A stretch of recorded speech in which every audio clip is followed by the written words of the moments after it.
Students, today we will discuss the Vardha Education Scheme.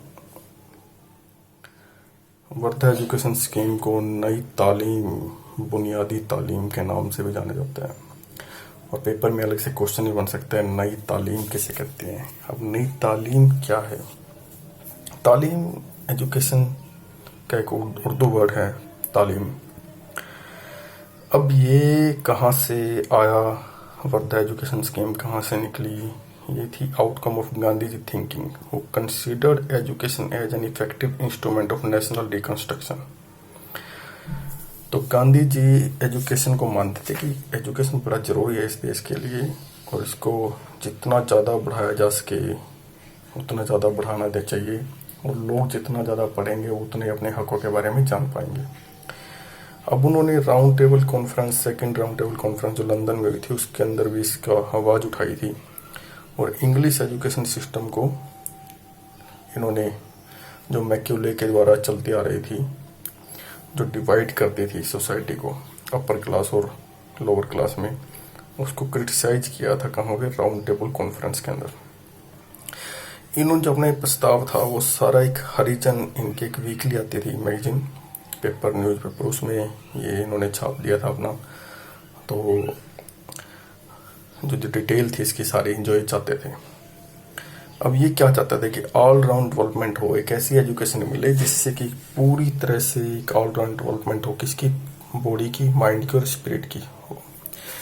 एक जो major concept इसका Wardha scheme का, self supporting education system. Self supporting education system क्या है कि बच्चे ऐसी एजुकेशन लें कि वो खुद पॉसिबल, खुद काबिल हों, एजुकेशन लेने के बाद काम कर सकें। ऐसी एजुकेशन ले जिससे कि क्या है, एजुकेशन के दौरान ही वो स्कूल को जो चला पाएँ, स्कूल की जो टीचर्स हैं उनकी सैलरी निकल सके। तो जैसे कि बच्चे स्कूल में कोई ना कोई काम करें, कोई हथकरघा उद्योग होता है, जैसे कि पेंटिंग होती है, प्रिंटिंग होती है, वो वहीं पे सीखें, उसको वहीं पे फिर बनाएं, फिर उनको बेचें। उसी से क्या है, उन्हीं टीचरों से वो सीख रहे हैं, फिर उन्हीं टीचरों की सैलरी निकले, स्कूल के जो खर्चे हैं वो निकले। तो इसे कहते हैं सेल्फ सपोर्टिंग एजुकेशन सिस्टम, क्योंकि पहले फंडिंग की बड़ी कमी रहती थी। अब ये क्यों उनके दिमाग में आया? क्योंकि इंडियन नेशनल कांग्रेस जो ये इलेक्शन में लड़ते थे अपने चुनाव, तो ये हर जगह फ्री एंड कंपल्सरी एजुकेशन के लिए फेवर करते थे, भी होनी चाहिए देश में। अब ये कैसे हो? अब अंग्रेज तो इतनी फंडिंग नहीं करते थे, इसके लिए ही इन्होंने सेल्फ सपोर्टिंग एजुकेशन सिस्टम को रिकमेंड किया कि ये होना चाहिए, इसी से ही देश क्या है आगे बढ़ सकता है। इसी से क्या हम ऐसे भाई लोगों को ऐसी एजुकेशन के साथ साथ काम भी करते रहें और एजुकेशन भी करते रहें, उसी के अनुसार वो अपना खर्चा स्कूल का भी निकाल पाए और स्कूल के साथ साथ किसका निकाले, वो अपना बच्चों का भी निकाल लें, अपना खुद का और टीचरों का भी निकल पाए और स्कूल का भी निकल पाए। अब ये इनकी जो सेल्फ सपोर्टिंग एजुकेशन सिस्टम ये थी। अब इसी जब हरिजन में पब्लिश हुई तो इसके ऊपर एक सेमिनार, अब जब गांधी जी बोलेंगे तो कुछ ना कुछ बात भी होगी, गांधी जी तो मेन लीडर थे भी। अब उन्होंने जब लिखा तो इसके ऊपर एक कॉन्फ्रेंस हुई 22 और 23 अक्टूबर को 1937 में, और एक कहाँ हुई? वर्धा के अंदर हुई। तो वहाँ पे ये सारे रेजोल्यूशन पास किए गए कि फ्री एंड कंपल्सरी एजुकेशन दी जाएगी। किस में दी जाएगी? मीडियम ऑफ इंस्ट्रक्शन क्या होगा? मदर टंग होगा। और महात्मा गांधी के जो सेल्फ सपोर्टिंग एजुकेशन सिस्टम के बहुत ज़्यादा प्रेज की गई इस सेमिनार के अंदर, इस कॉन्फ्रेंस के अंदर। अब इसके बाद फिर एक अपॉइंटमेंट किसकी हुई? जाकिर हुसैन कमेटी की, जब ये प्रस्ताव पारित हो गए यहाँ पे। ये कब पब्लिश हुआ? मार्च 1938 में। वर्धा स्कीम ऑफ एजुकेशन के नाम से जाना जाता है। अब इसने क्या कहा कि क्राफ्ट को, क्राफ्ट सेंटर्ड एजुकेशन, कैसे? स्पिनिंग सीखे बच्चे, वीइंग सीखे, वुड क्राफ्ट, मेंटल वर्क, ताकि ये काम सीख के वो क्या है, बनाए भी प्रोडक्ट और सीखे भी। और सीखने के बाद क्या है, जब वो बिकेंगे उनके, तो बिकने के बाद क्या है, वो स्कूल का खर्चा भी वो निकलेगा और टीचरों का खर्चा भी निकल पाएगा। अब इसके जो स्लैंड फीचर थे क्या क्या थे? फ्री एंड कंपल्सरी एजुकेशन 6 से 14 साल के बच्चों को देना, क्राफ्ट सेंटर्ड एजुकेशन, बच्चों को क्या है क्राफ्ट सेंटर्ड एजुकेशन देना। सेल्फ सपोर्टिंग सिस्टम जो मैंने आपको एक्सप्लेन किया अभी। मीडियम ऑफ इंस्ट्रक्शन क्या है, मदर टंग होनी चाहिए। द आइडिया ऑफ सिटीजनशिप, अब आइडिया ऑफ ये बहुत इंपॉर्टेंट है। ये क्या इंपॉर्टेंट है कि आइडिया ऑफ सिटीजनशिप, अब पहले एजुकेशन को एक अधिकार नहीं माना जाता था। इस वर्धा कॉन्फ्रेंस के बाद ये एक माना जाए लोगों का ये अधिकार है, लोगों को ये मिलना चाहिए 6 से 14 साल के बच्चों को जरूर, और उनको एक ऐसी एजुकेशन मिलनी चाहिए जिससे वो रोजगार के प्रति आगे बढ़ सकें। और इस पे सरकार के ऊपर भी बोझ नहीं पड़ा, जो उनका सिस्टम था गांधी जी का उसके अनुसार, क्योंकि सेल्फ सपोर्टिंग सिस्टम था। तो पहली बार सिटीजनशिप का एक ओरिजिन हुआ कि जो लोगों के, भारत में रहने वाले लोगों के उनके अधिकार, एजुकेशन उनको जरूरी मिलनी चाहिए। तो सिटीजनशिप का आइडिया यहाँ से ओरिजिन हुआ।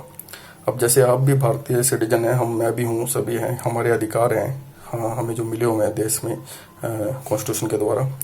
फ्लेक्सिबल करिकुलम होना चाहिए। अब बच्चों को पूरी छूट होनी चाहिए कि वो किस तरह से अपने इंटरेस्ट के अकॉर्डिंग काम ले सके, ये भी एक रिकमेंडेशन इसकी थी। सब्जेक्ट कई थे इसमें, बेसिक क्राफ्ट था, मैथ था, एसएस था, painting, music and sports. English was not included. Hindi mandatory थी, कंपलसरी थी सीखना इसके लिए।